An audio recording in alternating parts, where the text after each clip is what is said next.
morning? We'll do that at the very end. Now it's my turn. I'm going to stay on my half. You stay on your half. In terms of, yes. I was wondering, unfortunately, everyone's going to tell me, I've only read Paper Towns in this book. That's okay. You can buy them tonight, in fact.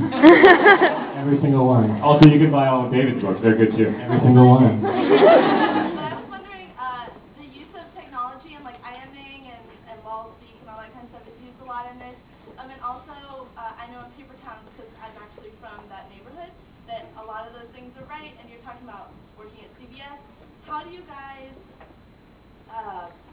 like, make something infinite, or, like, in the history of, books in general, how are these books going to last, or do you think about, like, being ephemeral? Yeah, so the question is if we worry about dating our books by talking about using IM speak and wall speak, which a lot of you don't even know what that is. And all the old people are like, wall speak. And if we worry about dating our books, David?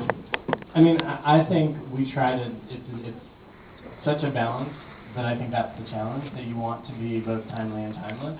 And I think modes of communication are of the times, and I think, yes, will they date? Will there be some other thing that comes on and IM will look quaint? Sure.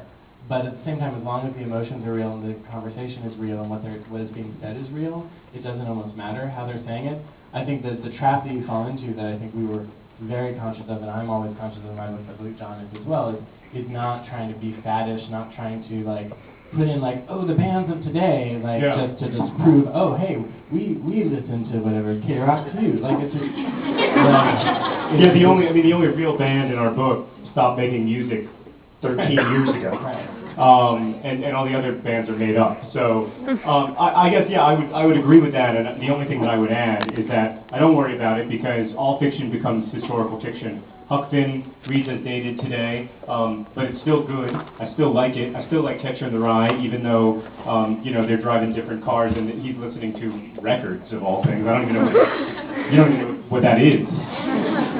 They have no Waterloo. Oh, they know because they live in Austin, but most kids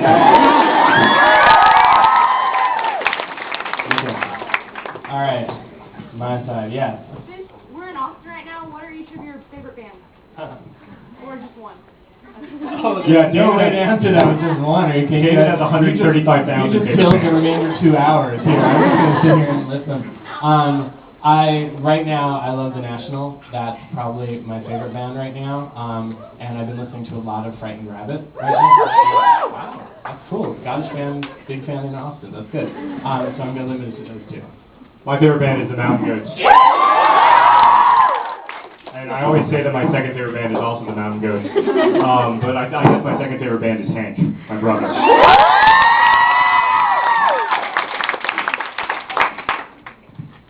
Oh, right. Yeah. Okay, so I'm a student teacher this year. Next year I'll have my very own high school English class. So I was wondering, what advice you guys have as writers to an aspiring English teacher for feasibly using your book or the books of other writers in class? If we have advice to aspiring or to English teachers who are about to become English teachers. Yeah. I'm a big believer. When I was a high school student, my English classes taught contemporary literature alongside classics. So I read Kurt Vonnegut, who at the time, believe it or not, was contemporary. I read Kurt Vonnegut alongside Chaucer, and I read Shakespeare and John Irving, and I read Toni Morrison and Zora Neale Hurston, and it was all cooked together, and I'm a big believer in that because I think that contemporary literature can inform the classics, and the classics can inform your reading of contemporary literature. That said, you know a heck of a lot more about how to be an English teacher than I do, and I don't want to pretend otherwise. And the other thing I would add is just, which I instinctually believe you're going to do anyway, but I'll say it out loud anyway, is just respect whatever they're reading. I think that we get a lot of feedback from teachers who are sort of disdainful of contemporary or classics they don't like, and I think being judgmental about what your students are reading is the wrong way to go. The fact that if they're passionate about a book, whether it is Twilight or whether it is Silas Marner or whether it is one of our books or whether it is Kurt Vonnegut, like, I think you have to sort of engage that passion, and certainly you don't treat all books as if they are created equal and as if they have equal meaning, but at the same time engage in the conversation no matter what it is. Because I think a lot of students are thwarted by their high school teachers who have very rigid definitions of what literature is. And I mean, personally, I feel literature is whatever you are engaging in. And I think as long as you are engaged in some way with a work, that can be considered literature. I agree. All right. Yeah. I don't know if I'm allowed to do this. I'm on the wrong side, but this question's kind of directed at John. That's fine. That's fine. But you can't see me. Okay, in Paper Towns, Margot Ross Spiegelman's initials are MRS. Yeah. Was that intended to be ironic since she's so against marriage and... Well, I wanted it to be a little funny, I guess, yeah. Yeah, I did want it to be funny. I mostly picked her name, I liked that when I came up with it, but I picked her name because I liked Margot, I liked Roth because it means red and there's so much black and white in the novel, and I wanted her to be sort of separate from that, the dichotomous stuff that was going on in the book. And I picked Spiegelman because it means mirror maker, and she's sort of she's the Spiegelman of the novel. Like when people look at Margot, they don't see anything that's essentially true about Margot. All they see is some reflection of themselves, and that's ultimately what makes it so difficult for them to track Margot down in that novel. To understand what happened to her is that when they look at her, they don't see her, and that inability to see her makes it very difficult to figure out what happened to her. Yes.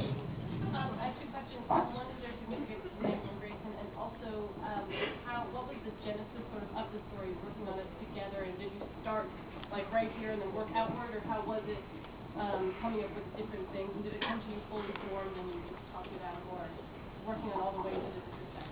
The question is about all the ways that it intersects and how the story came to us, and then also is there significance to the name Will Grayson? You answer one of those questions, I'll answer the other. All right. Well, we actually split the first name and the last name, so I named Will and he named Grayson. That's great.